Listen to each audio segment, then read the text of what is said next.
Selamat datang di podcast Open Heart with Poltak IP Sibarani.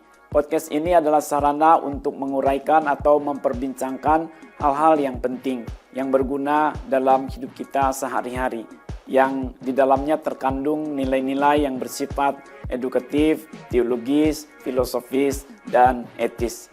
Uraian atau perbincangan akan disampaikan secara topikal atau tematis. Selamat mengikuti.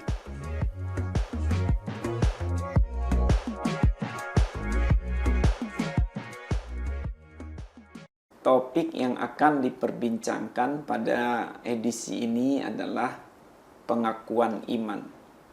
Pengakuan iman. Untuk memperbincangkannya sudah hadir bersama dengan saya dua kawan kita. Yang pertama adalah Bapak Iman Kurniadi. Apa kabar Bapak Iman? Puji Tuhan, baik Pak. Syukur ya. Lalu Ibu Rohana. Apa kabar Ibu Rohana? Baik Pak, terima kasih. Syukur juga ya. Terima kasih Bapak Ibu sudah berkenan hadir kembali untuk berbincang pada kegiatan kita ini. Jarang kita adakan perbincangan seputar atau mengenai pengakuan imannya. Padahal semua orang beriman pastilah ada pengakuan imannya. Kan tidak sepatutnya disebut orang beriman, tetapi tidak ada pengakuan imannya, bukan? Jadi pastilah setiap orang beriman memiliki pengakuan iman. Namun konsep dari pengakuan iman ini masih perlu diperjelas sehingga lebih clear, lebih tepat, lebih proporsional, juga lebih fungsional. Itulah guna kita memperbincangkan seputar pengakuan iman pada edisi ini. Kalau ditelusuri asal muasal dari mana gerangan kata pengakuan iman ini muncul, mulailah dari satu kata Latin, yakni credo. Credo. Nanti dalam bahasa Inggris menjadi creed, kata Arab syahadat. Pengakuan iman itu adalah satu deklarasi atau pernyataan yang sungguh juga sistematis, baik secara lisan maupun dalam bentuk tulisan, mengenai atau akan atau atas keberadaan Tuhan, karya Tuhan, dan kehendak Tuhan, serta hal-hal pokok yang terkait dengannya. Betapa indahnya pengakuan iman itu, tetapi juga betapa luasnya. Nah, ini coba kita eksplorasi ya kawan-kawan, supaya teman-teman kita yang mengikuti perbincangan ini boleh mendapat sesuatu yang menambah khasanah mereka, syukur-syukur juga dapat memantapkan pengakuan iman mereka. Iya, Pak Iman. Ya, cukup menarik Pak. Ya, sebenarnya pengakuan iman ini sangat familiar ya di dalam kehidupan kita bergereja. Dan saya meyakini setiap gereja memiliki pengakuan iman. Kalau gereja tidak memiliki pengakuan iman, nah ini juga perlu dipertanyakan. Pengakuan iman ini sesuatu yang penting bagi kita sebagai orang percaya. Mengapa? Karena di situ kita mengambil sikap, yaitu menyatakan iman, pengakuan iman. Meskipun nanti dalam penjabaran atau penjelasannya juga kita perlu menggali lebih dalam. Misalnya bagaimana menyusun pengakuan iman yang baik. Gitu. Berbicara mengenai pengakuan iman lebih lanjut, ada namanya kategori-kategori pengakuan iman. Dari tingkat yang pribadi, personal, komunal, maupun global.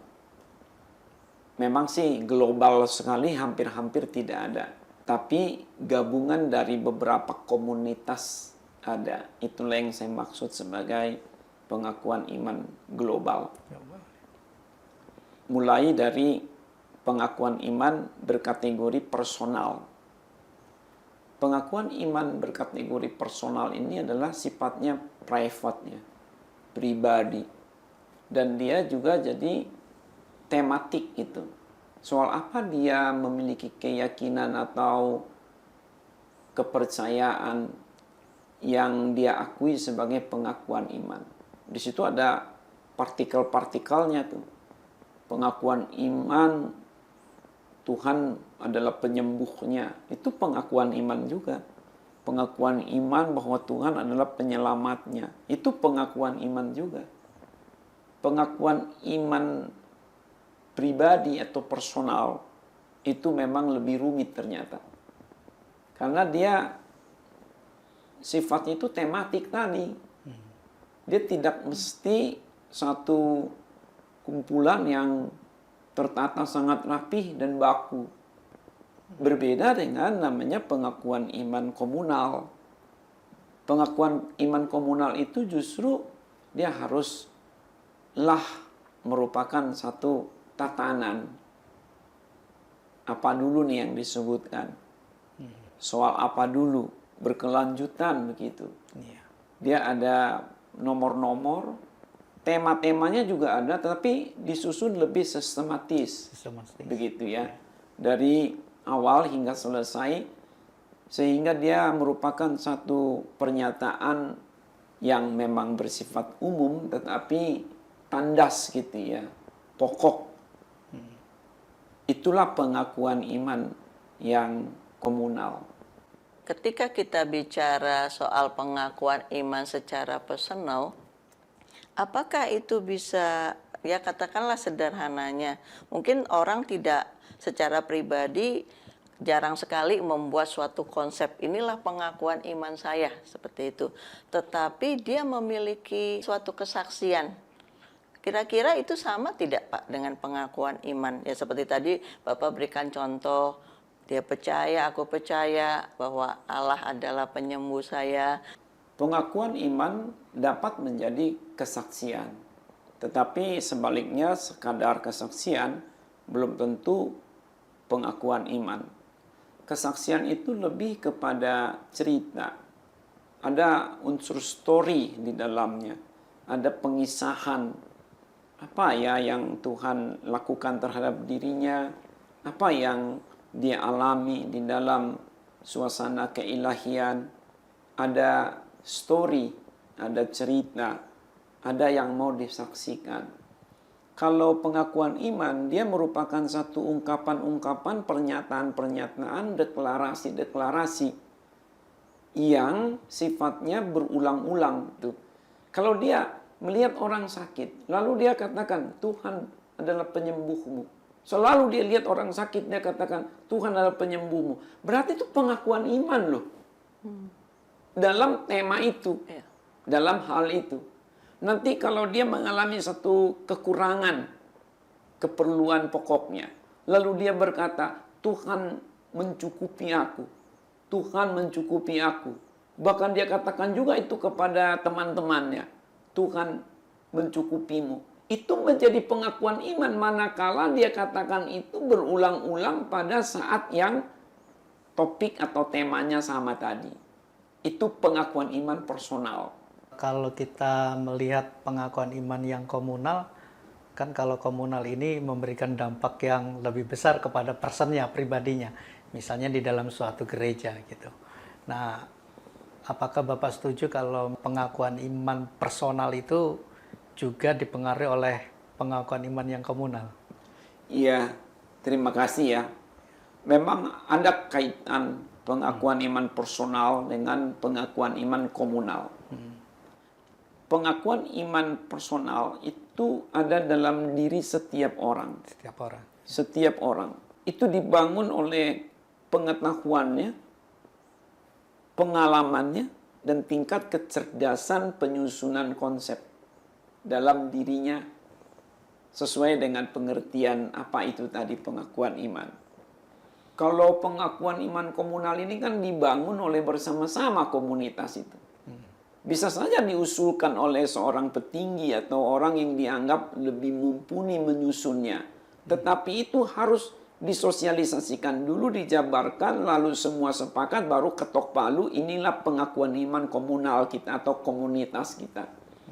Apakah pengakuan iman personal itu dipengaruhi oleh pengakuan iman komunal? Sangat mungkin, dan umumnya begitu. Pengakuan iman personal itu diambil secara tematis tadi oleh person tertentu dari pengakuan iman komunal itu. Sebaliknya, pengakuan iman komunal dapat dibangun dari pengakuan iman personal-personal. Ketika diadakan satu rapat komunitas untuk menyusun pengakuan iman mereka bersama, maka masing-masing dapat saja mengusulkan, dapat saja mengkonsepkan, dapat saja mengatakan ini dan itu. Lalu diakomodir, dielaborasi atau kolaborasi, disusunlah itu menjadi pengakuan iman komunal. Kalau pengakuan iman personal itu kan dia sendiri-sendiri itu dia katakan, dia ucapkan dalam situasi atau tempatnya masing-masing.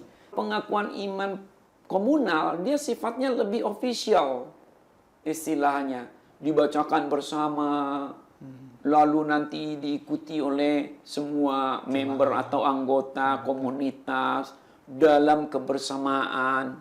Berarti penting juga memiliki pengakuan iman pribadi, tetapi kalau kita lihat kan memang banyak orang yang tidak memiliki itu. Itu apakah berarti perlu diajarkan? Kalau komunal kan yang tadi katakan ketika di gereja suka dibacakan bersama-sama sebagai suatu pengakuan. Tapi kalau personal itu dianggap ya sudahlah sama saja seperti komunal. Ya, ini menarik. Sesungguhnya pengakuan iman personal itu tadi kan juga dapat mengadopsi begitu saja pun pengakuan iman komunal. Dia dapat mengulangi dimanapun dia berada dalam situasi apapun, dia ucapkan seluruh pengakuan iman komunalnya. Namun karena kita ini persoalannya beda-beda, waktunya juga durasinya tidak selalu cukup untuk membacakan semua, sehingga kita boleh mengatakan pengakuan iman kita secara pribadi per tema, tidak lari dari pengakuan iman yang komunal yang official tadi. Dan tidak mesti ya setiap orang itu memiliki deklarasi imannya secara tertulis sendiri. Tetapi cukuplah dia dibimbing bahwa kamu memiliki pernyataan iman akan Tuhan sebagai ini, sebagai itu, bagaimana? Kalau dikatakan, aku sudah percaya Tuhan itu adalah juru selamat aku. Itu yang kamu pegang. Itu yang kamu harus katakan manakala kamu mengingat, maaf ya, kematian, hari-hari yang akan datang. Kamu mesti yakin dan katakan gitu. Termasuk juga, aku punya kuasa dari Tuhan mengusir setan. Ketika dia rasa diganggu oleh kuasa gelap, dia akan katakan itu bahwa aku memiliki kuasa dari Tuhan untuk mengalahkan, untuk mengusir setan kuasa gelap. Itu pengakuan-pengakuan iman personal. Memang mungkin saja dapat saya maklumi. Saya dianggap keterlaluan. Poltak IPC Barani, nggak usahlah itu disebut pengakuan iman personal. Pengakuan iman personal nggak ada katanya. Yang ada hanya komunal. Ya ini dalam perbincangan. Silahkan didengarkan dulu. Ini istilah, ini adalah satu hasil telaah. Tidak mesti ini dianggap akademis, tetapi mari kita tenang, coba benarkah yang kita ucapkan ini. Karena kalau kita hanya menunggu-nunggu harus mengucapkan seluruh pengakuan iman komunal, bagaimana hidup kita sehari-hari menghadapi beragam masalah? Pak Poltak juga sempat mengatakan ada pengakuan iman global, maksudnya yang mendunia. Apakah itu terkait dengan sejarah, Pak? Maksudnya kita kan yang sangat terkenal pengakuan iman rasuli seperti itu, yang bahkan mungkin ada yang komunal sendiri atau gereja sendiri tidak memiliki secara maksudnya gereja sendiri gitu, tapi ya menggunakan seperti pengakuan iman rasuli. Apakah itu masuk kepada pengakuan iman global? Iya, pengakuan iman global ini konteks gerejawi Kristiani ya. Sekali lagi ini konteks gerejawi Kristiani. Pengakuan iman global tidak ada sesungguhnya yang serba sangat global. Karena sudah keburu banyak rumpun-rumpun perserikatan, paguyupan, denominasi-denominasi gerejawi Kristiani di seluruh dunia. Berhubung memang begitulah, gereja juga sudah 2000 tahunan toh usianya begitu. Nah, tetapi adalah yang boleh kita sebut sebagai pengakuan iman global, yakni jika banyak komunitas mengakuinya sama dan tidak petah lidahnya atau tidak keluh atau tidak menolak untuk mengucapkannya. Semakin dia banyak digunakan di berbagai komunitas gerejawi Kristiani, maka semakin nampak keglobalan dari pengakuan iman tadi. Katakanlah di dunia ini ada 10 denominasi gerejawi. 7 dari 10 denominasi ini memiliki pengakuan iman yang sama. Statementnya ya, pengalimatannya. Buat saya itu sudah dapat disebut sebagai pengakuan iman global. Tetapi kalau masing-masing denominasi memiliki pengakuan iman komunitasnya sendiri, berarti itu adalah pengakuan iman komunitas, pengakuan iman komunal saja, pengakuan iman denominasi saja. Tidak dapat itu disebut global karena di tempat lain tidak diakui. Pengakuan iman rasuli adalah pengakuan iman yang global. Karena banyak denominasi gereja yang menggunakannya. Walaupun kadang juga gereja itu punya pengakuan iman yang komunal sendiri, yang lebih global sendiri. Ada satu komunitas atau denominasi, katakanlah secara sinodal, mereka membuat sendiri pengakuan iman sinodenya atau sinodalnya. Tetapi mereka juga kadang menggunakan atau membacakan secara ofisial juga pengakuan iman rasuli. Jadi buat saya mereka memiliki pengakuan iman komunalnya tadi secara sinodal atau persinode itu, tetapi juga mereka memiliki pengakuan iman global berupa pengakuan iman rasuli itu. Itu ya bedanya atau kaitan relasi antara pengakuan iman komunal dengan pengakuan iman global. Sekali lagi dengan catatan tidak ada yang serba global. Pengertian global di sini adalah semakin banyak yang menggunakannya, semakin nampak keglobalannya. Saya melihat bahwa sebenarnya dalam pengakuan iman ini memang tidak bisa dipisahkan dari tradisi gereja itu sendiri ya Pak? Ya, itulah kenyataan hidup di bumi ini ya.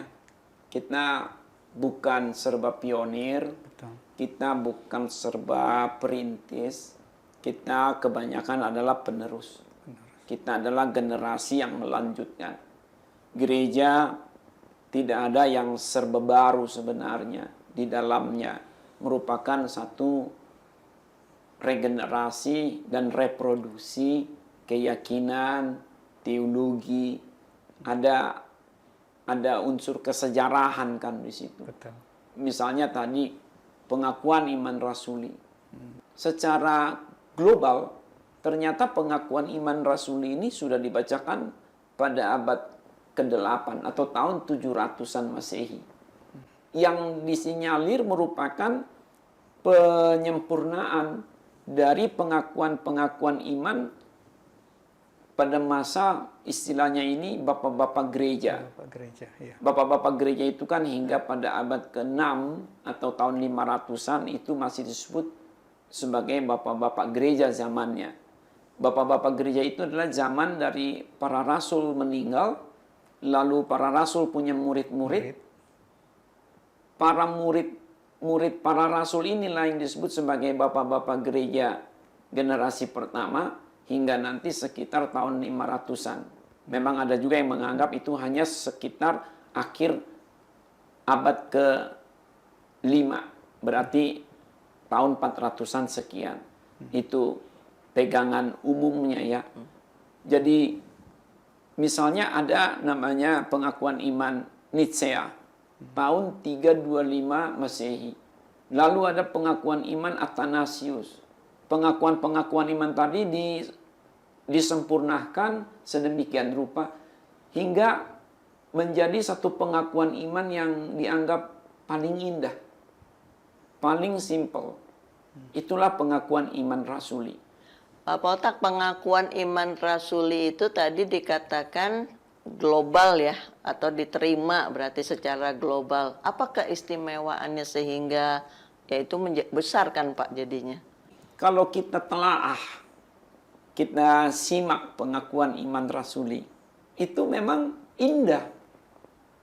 Indah, simple, dan dianggap mewakili hal-hal yang sangat pokok dalam kekristenan. Pengakuan iman rasuli ini dibagi menjadi 3 kelompok dia. Kelompok pertama, kalau saya boleh sebut kelompok, tapi maksudnya itu adalah paragraf lah. Kelompok atau paragraf pertama berbicara mengenai keberadaan Allah Bapa, karya Allah Bapa, dan kehendak Allah Bapa. Aku percaya kepada Allah, Bapa yang Maha Kuasa, Khalik langit dan bumi. Yang kedua, berkaitan dengan keberadaan, karya, dan kehendak dari anak Allah, Tuhan Yesus Kristus.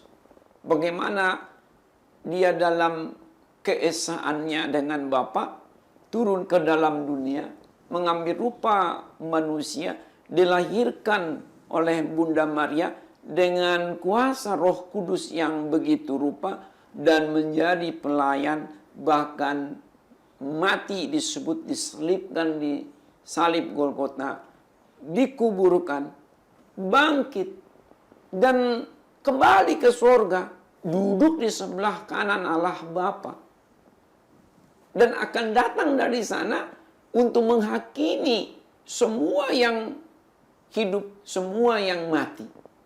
Bukan main.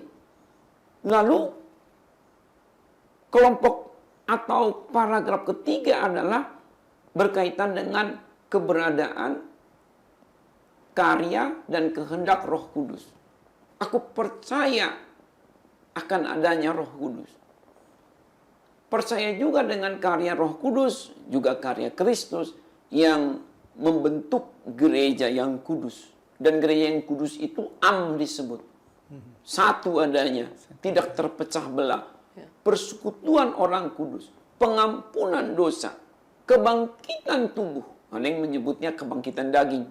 Saya usulkan tetap kebangkitan tubuh dan hidup yang kekal. Jadi pengakuan iman rasuli ini begitu indah, begitu lugas, begitu simple, dapat menggambarkan sisi yang paling awal sekali sampai sisi yang paling akhir sekali, alfa hingga omega. Tuhan Allah itu berkarya di seluruh zaman itu. Dari penciptaan, pemeliharaan, penyelamatan, dan pemuliaan, pengangkatan. Wow! Namun bukan berarti pengakuan iman rasuli itu sudah dianggap segala-galanya kemudian. Gereja-gereja, komunitas-komunitas gerejawi, sekali lagi saya katakan mereka juga bisa dan memiliki sendiri akan pengakuan iman komunalnya. Karena mereka ya sesuai dengan perkembangan pemikiran manusia lah. Dianggap ada loh hal-hal terkait dengan keberadaan Bapa, Anak, dan Roh yang belum ada dalam pengakuan iman rasuli. Misalnya, kok nggak ada ya di dalam pengakuan iman rasuli mengenai Alkitab sebagai firman Allah yang hidup. Sehingga kemudian ditambahkanlah oleh komunitas tertentu sebagai pengakuan iman komunal mereka. Dari penjelasan Bapak tadi memang sangat menarik sekali saya melihat. Karena materi-materi dari pengakuan iman ini pada akhirnya ditinjau dari beberapa sudut.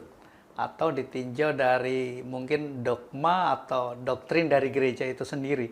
Sehingga setiap komunitas atau gereja-gereja terkadang memiliki pengakuan iman sendiri. Berbeda dengan pengakuan iman yang mengglobal lah. Misalnya seperti penjelasan Bapak tadi yang sangat banyak digunakan adalah pengakuan iman rasuli. Nah, melihat ini kira-kira bagaimana Pak mengenai materi-materi pengakuan iman yang mungkin sedikit ada perbedaan ini Pak? Iya, pengakuan iman itu seyogianya bersumber pada Alkitab. Itu yang harus ditekankan. Materi pengakuan iman itu mesti didasarkan pada teks kitab suci. Tentu dengan penafsiran yang hermeneutis istilahnya ya. Harus didukung itu oleh ayat-ayatnya mana lah kira-kira begitu. Tidak harus dicantumkan seluruh ayat di dalam pengakuan iman. Karena nanti deklarasinya kurang lugas gitu ya. Kurang juga simpel didengar. Tetapi mestilah ada namanya penjelasan pengakuan iman. Keterangan dari pengakuan iman itu. Harus menjadi ada catatan tambahan, ya lembaran tambahan untuk menjelaskan apa yang dimaksud dengan pengakuan iman yang mereka buat itu di depan. Mesti adalah itu penjabarannya. Dan ini disosialisasikanlah kepada seluruh anggota komunitas. Sehingga bukan hanya statementnya yang ditahu atau dihafal saja, melainkan pemahamannya itu dimengerti. Jadi kalau ditanya, dari mana materi pengakuan iman ini dan mengapa juga tadi berbeda-beda? Ya sesuai dengan daya tangkap, daya serap dari komunitas atau orang-orang percaya itu, dari apa yang atas apa yang dipesankan Alkitab sebagai kitab suci. Apakah dalam sejarah ada itu pengakuan-pengakuan iman yang sedikit mungkin ya kita anggap kurang tepat atau ada ya? Ada banyak. Banyak. Kalau tidak boleh disebut banyak, ya ada lah. Ada lah ya. Misalnya bidat-bidat itu kan pengakuan iman mereka juga ada, tapi miring, nggak benar, cacat Alkitab, teologinya miring, jadi menyesatkan. Sekarang ini juga ada pernyataan-pernyataan yang didengung-dengungkan menjadi pengakuan iman yang keliru. Yang paling rawan itu adalah biasanya dalam pengakuan iman secara komunal. Berkaitan juga ini dengan sejarah dogma gerejawi selama ini. Keberadaan Kristus sebagai anak Allah yang datang ke dalam dunia menjadi manusia. Ini yang banyak sekali dipersoalkan zaman demi zaman. Ketika orang melihat Kristus yang datang sebagai manusia, lupa dari mana beliau berasal. Jadilah lebih menekankan kemanusiawiannya. Tetapi ketika seseorang itu lebih melihat asal-usul Kristus, lupa dia dengan apa maksud kedatangannya ke dalam dunia ini. Sehingga mereka, orang itu, memberi penekanan yang melulu kepada keilahian Kristus saja, tetapi tidak mengakui keabsahan dari kemanusiaannya. Ini pergulatan teologis, kristologis sampai sekarang. Ada atau tidak ada ajaran sesat. Seharusnya gereja memilikilah pengakuan iman dengan jelas, tenang, runtut, sistematis, berdasar pada kitab suci. itu juga menjadi satu bukti bahwa mereka menggeluti, merenungkan betul firman Allah itu. Sehingga mereka tidak hanya ngikut-ngikut. Juga janganlah mentang-mentang itu sudah pengakuan iman global, kita hanya ansih sebutkan saja seolah-olah itu sudah menjadi pengakuan iman kita. Belum. Saya mau beritahu, di sinilah lebih kuatnya seringkali kualitas pengakuan iman personal yang lebih kuat kualitas keimanannya daripada sekadar menyebutkan pengakuan iman komunal officially di gereja atau kebaktian umum. Ketika kita bersama-sama mengucapkan pengakuan iman komunal kita, kalau itu hanya dasar menyebutkan saja, apalagi sebagai hafalan, apalagi hanya membacakan saja apa yang ada di papan tulis atau di layar televisi gereja itu, tidak betul-betul dari hati masing-masing.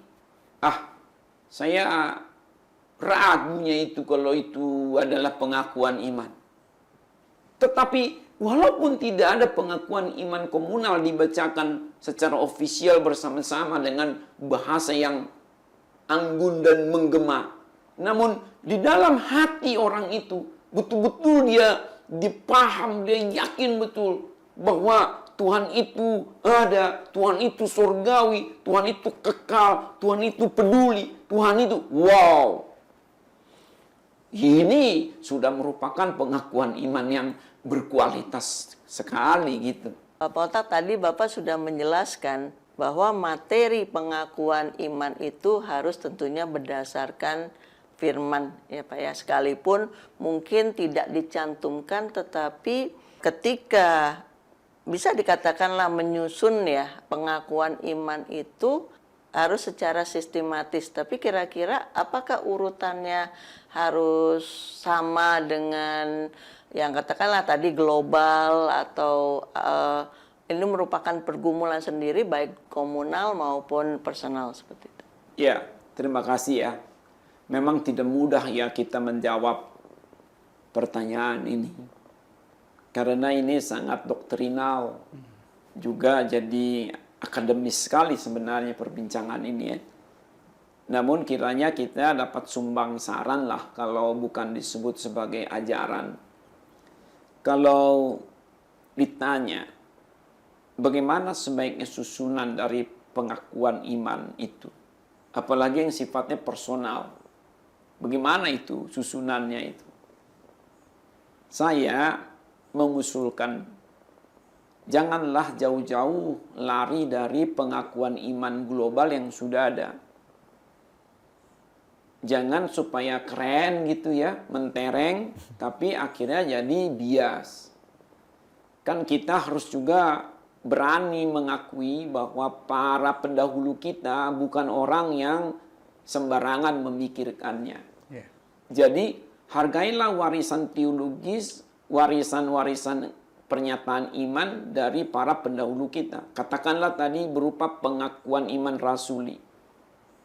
Apanya yang kita anggap kurang menurut keyakinan kita dari pengakuan iman rasuli itu, bolehlah ditambah.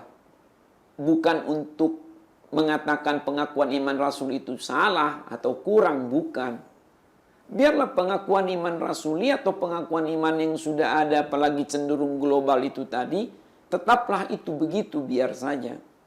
Tapi kita bolehlah menyusun ulang pengakuan iman komunal kita kah, pengakuan iman pribadi kita, dengan mempertimbangkan tadi teks Alkitab lebih kuat menjadi dasarnya, kita jadikan sebagai referensi betul, dengan catatan yang hermeneutis ya menafsirkannya.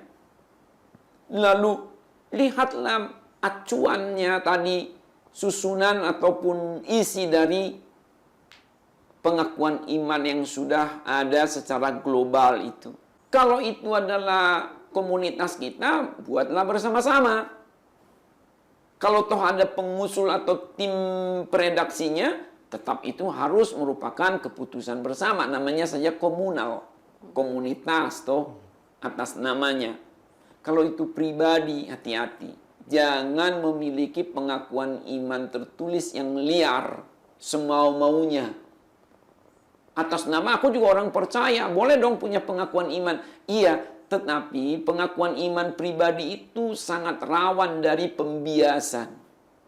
Itu sebabnya usul saya, kalau mau membuat pengakuan iman pribadi secara tertulis, juga lisan, cobalah jangan keterlaluan. Bicarakanlah juga dengan para pembina rohani kita. Misalnya begini, pendeta lah kita tanya, gembala rohani kita. Pendeta numpang tanya, kalau saya memiliki keyakinan bahwa Tuhan Yesus itu dapat hadir tidur bersama dengan saya di malam hari. Kalau saya takut, boleh nggak itu saya memiliki pengakuan iman seperti itu, pendeta? Semoga sang pendeta itu diurapi Tuhan dan tahu juga ajaran Alkitab. Kalau saya yang ditanya, nggak boleh punya pengakuan iman seperti itu. Yang walaupun nampaknya itu membuat Tuhan Maha hadir, lalu tidur sama-sama dengan kita, Tuhan Yesus, pada malam hari waktu kita takut. Ya itu kan menjadi nggak benar. Jadi jangan sembarangan juga atas nama iman lalu kita ini bias kemana-mana. Itu maksud saya. Jadi di satu sisi jangan berangus mulut lembu yang sedang mengirik. Jangan kita batasi penjara orang untuk menyatakan imannya, tetapi bimbinglah. Dan kita makanya ya harus bergereja, harus punya komunitas, harus punya rumah rohani, pembimbing rohani. Tidak boleh kita being a Christian without church. Kita tidak boleh menjadi orang Kristen tapi tidak ada gerejanya. Haruslah kita menjadi church member as a Christian. Begitu ya. Menjadi anggota gereja sebagai orang Kristen. Begitu.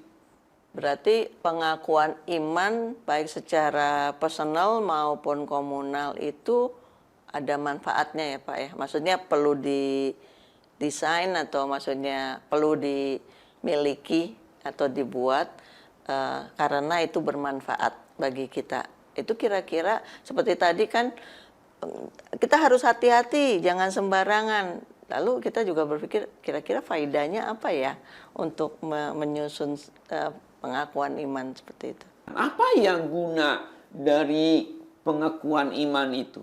Ya sangat berguna. Mula-mula ada pegangan doktrinal kita. Ada semacam rangkuman pengajaran Kristiani buat kita. Sehingga kalau kita ditanya, apa sih yang kau yakini? Ini yang aku yakini. Apa yang kamu pahami? Ini pemahaman aku. Kalau tidak ada pengakuan iman, bagaimana kita meringkaskan ajaran Alkitab yang begitu banyak? Bagaimana kita mendeklarasikan, menyatakan, mempernyatakan iman kita itu? Kalau kita ada pengakuan iman, kita sendiri juga jadi mantap gitu menjalani keimanan kita. Bukan Kristen kaleng-kaleng gitu istilah saya. Bukan abal-abal kita. Betul-betul memang kita ada pemahaman. Kita ini murid Kristus. Dan Kristus itu guru di atas segala guru. Guru soal surga, guru soal dunia, guru soal neraka. Bayangkan kalau kita bisa serap itu. Ajaran-ajaran Tuhan. Dan kita simpulkanlah dalam bentuk pengakuan iman. Betapa indahnya. Itu juga dapat kita jadikan sebagai sarana PI, sarana pekabaran Injil. Bagaimana kita akan mengajarkan kepada orang lain. Pengakuan iman kita sendiri pun tidak jelas konsepnya. Itulah beberapa alasan mengapa pengakuan iman itu begitu penting untuk kita miliki sebagai umat Tuhan. Apakah secara personal maupun secara komunal. Kita kan sudah memiliki pengakuan iman, baik yang bersifat komunal maupun yang juga personal. Kira-kira dalam kegiatan apa atau dalam situasi apa saja pengakuan iman ini kita gunakan, Pak? Mula-mula tentunya ketika kita melakukan peribadahan. Biarlah pengakuan iman itu nampak mewarnai peribadahan kita. Bahkan sisipkanlah pada rangkaian ibadah itu materi pengakuan iman. Diucapkan secara bersama-samakah atau diwakilkan kepada liturgisnya atau si pembawa pembacaannya. Berikutnya, ketika kita melakukan pekerjaan, biarlah kita betul-betul mengacu kepada pengakuan iman itu. Bahwa Tuhan itu ada, Tuhan itu baik, Tuhan itu berkuasa, Tuhan pemelihara kita, bukan hanya yang menjadikan, bukan hanya yang menyelamatkan, tapi juga memelihara dalam setiap segi kehidupan kita. Termasuk ketika kita lebih khusus menghadapi masalah-masalah kehidupan. Ketika kita sakit, ingatlah Tuhan itu dalam pengakuan iman kita. Sebagai apa gerangan beliau. Seperti tadi saya beberapa kali sebutkan. Tuhan adalah penyembuh ketika kita sakit. Tuhan adalah penolong ketika kita susah. Dia menghibur kita. Tuhan adalah yang mengajar kita untuk memahami kebenaran. Tuhan adalah yang menyediakan semua keperluan hidup kita. Pengampun dosa bagi kita. Dan yang menyediakan keselamatan kekal bagi kita. Begitulah ya perbincangan kita seputar pengakuan iman. Tentunya tidak ada perbincangan yang kita lakukan sempurna.